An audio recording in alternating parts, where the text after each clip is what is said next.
I did not hit her. I did not. Oh, hi, Marks of the Evil One. The people have spoken, and they want me to do the whole album of Skeleta. This is number 5. There's 10 tracks on the album. Fuck it. Let's do it. Let's do the whole album. Why not?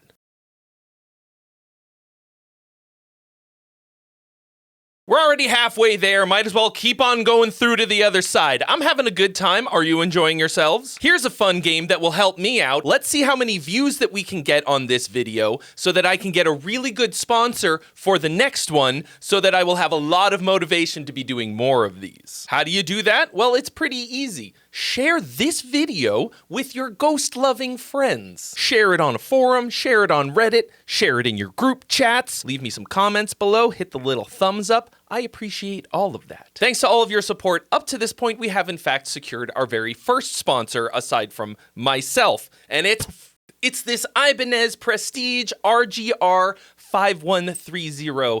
As you can see, it is a beautiful guitar. This is what I'm going to be playing today, a little bit more on that later. So keep that support coming, Gong Gang. The countdown begins to the end of Skeleta. This is 5 out of 10, Marks of the Evil One. No idea what to expect with this one.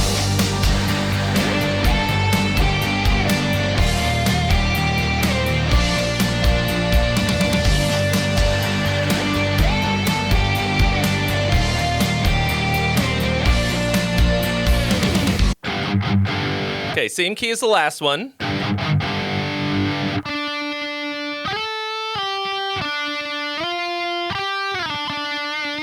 Nice slidey melody. I actually can't tell if that's a guitar or a synthesizer.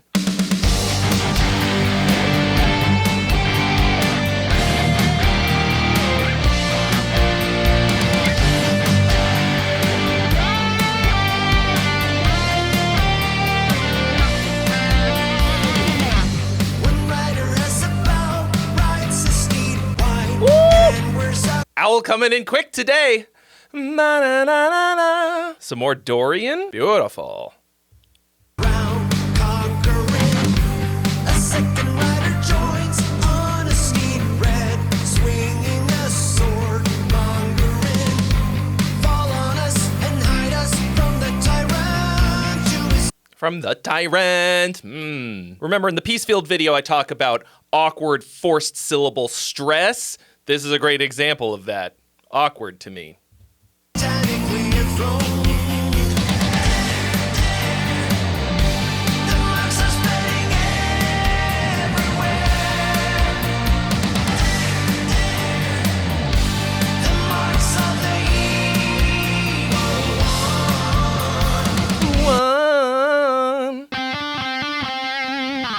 Nice.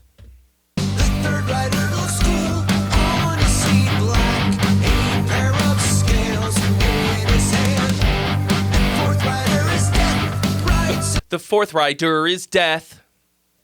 Some people don't care about that at all. It's something that bothers me a lot. It sounds really awkward to me. I've had a couple people say like, oh, he's Swedish. English is not his first language. But that's always been true. He was born Swedish. He's been Swedish the whole time. He doesn't always do that. Often does not do it at all. If you listen to him speak in interviews, his English is more or less perfect. And also to be clear, this is something that has always bothered me anytime I heard it in music, long before I started learning about the ins and outs of theory, songwriting, all of this stuff. Even before I picked up an instrument.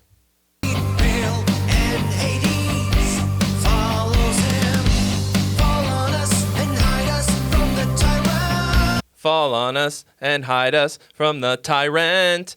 To me, this happens when you write a cool melody and then try to force some lyrics to fit the melody instead of making something that sounds natural rhythmically and applying a melody to that. This is something I cover in great detail in my lyrics course, which is called How to Actually Write Lyrics. You can check that out at the link in the description.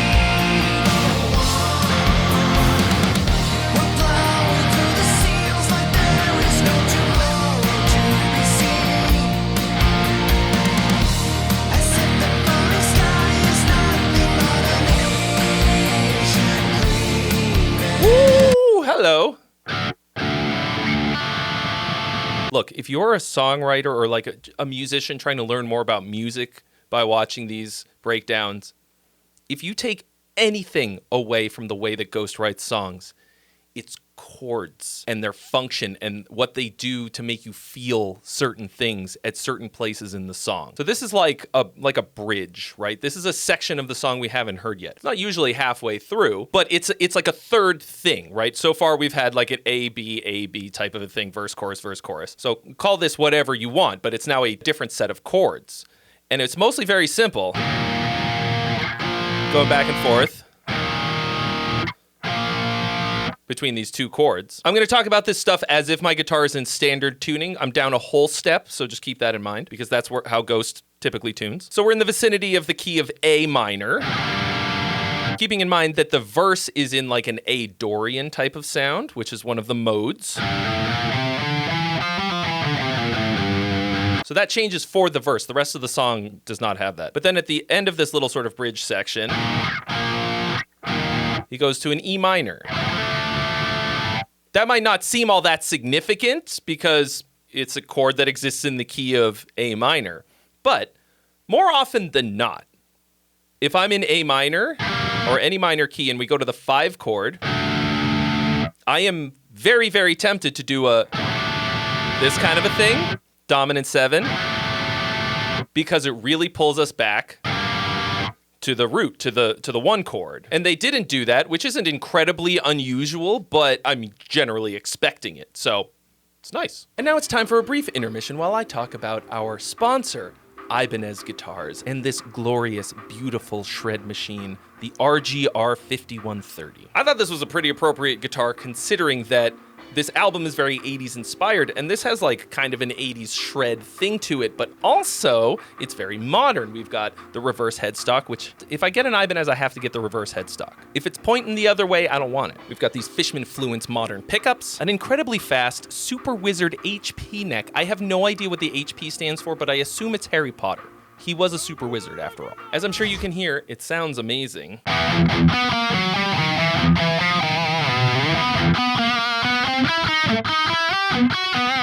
And it looks like $1 million. I love this sound so much. Oh, the flutter. Oh, the flutter. That's like 90% of the reason that I would even want a floating bridge. Huge thanks to Ibanez for sending this over. Check the link in the description where you can get one of your very own. I highly recommend it. Now, back to the React. And when the sun eclipses, it's just abracadabra, some hocus pocus.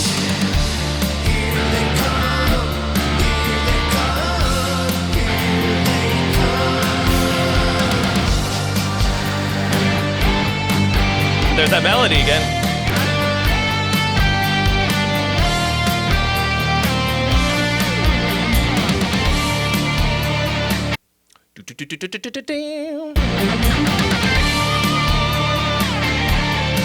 Something like that.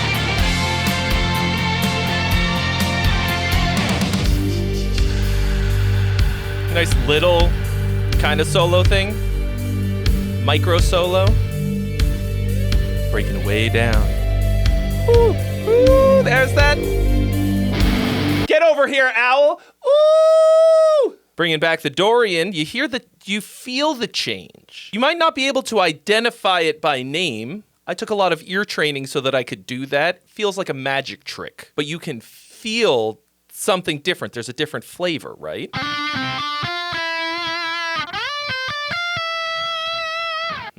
Yeah.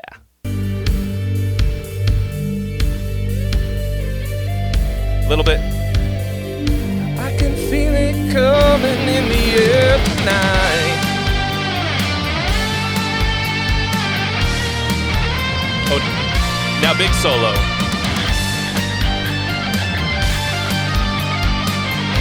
Yeah!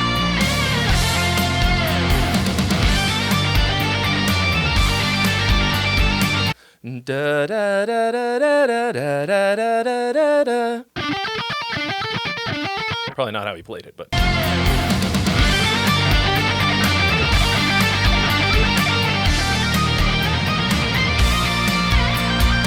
Woo! some sequencing. By the way, chat, I love all of your comments. Please stop telling me who played guitar on this album. I know it was Frederick from Opeth, okay? I know this. You can tell everybody else if you like, but I just want you to know that I know. So many of you told me. Maybe there's some other fun facts that I don't know. Tell me those facts. I'm not mad about it. I'm just a little overwhelmed. What is so nice about that? I don't know. I like it though. Sounds like a bird signing off on his solo. Like a loon.